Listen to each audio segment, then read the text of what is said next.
இப்போ பார்த்திங்கன்னா இந்த வெங்காயம், தக்காளி, பட்டாணிக்கு தேவையான அளவு உப்பு மட்டும் சேர்த்துக்கலாம். அதிகமாக சேர்த்துக்க வேண்டாம், ஏன்னா அப்போ தான் இந்த பட்டாணியில் உப்பு இறங்கும். இப்போ நல்லா இந்த பலன்னு வந்துட்டு இருக்குது. எண்ணெயும் பார்த்திங்கன்னா தனியாக மிதந்துக்கிட்டு வருது. இன்னும் தக்காளி நல்லா வதங்கணும்.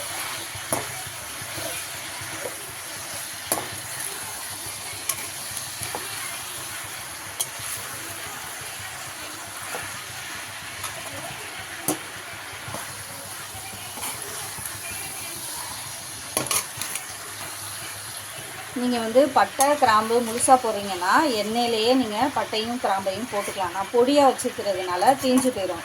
அதுக்காக தான் மசாலா போடுறப்ப நான் அந்த பட்டை கிராம்பு கரம் மசாலா சேர்த்துக்கிறேன். இப்போ இந்த பட்டாணி பார்த்திங்கன்னா நல்லா பஞ்சு மாதிரி ஆகணும். அப்போ தான் இந்த டேஸ்ட்டே நல்லாயிருக்கும். இப்போ இந்த வெங்காயம் தக்காளி வெந்துருச்சுனாவே பட்டாணியும் நல்லா வெந்துருச்சுன்னு நம்ம எடுத்துக்கலாம். அதுக்காக தான் வந்து வெங்காயம் தக்காளியை வந்து நம்ம பெருசாக போட்டிருக்கோம். எல்லாம் ஈக்குவலாக ஒரே இதில் வந்து வேக ஆரம்பிக்கும். இப்போ அந்த போட்ட உப்பு பார்த்திங்கன்னா நல்லா மிக்ஸ் பண்ணிட்டோம். இப்போ இது அப்படியே ஒரு 10 நிமிஷத்துக்கு வதங்கட்டும்.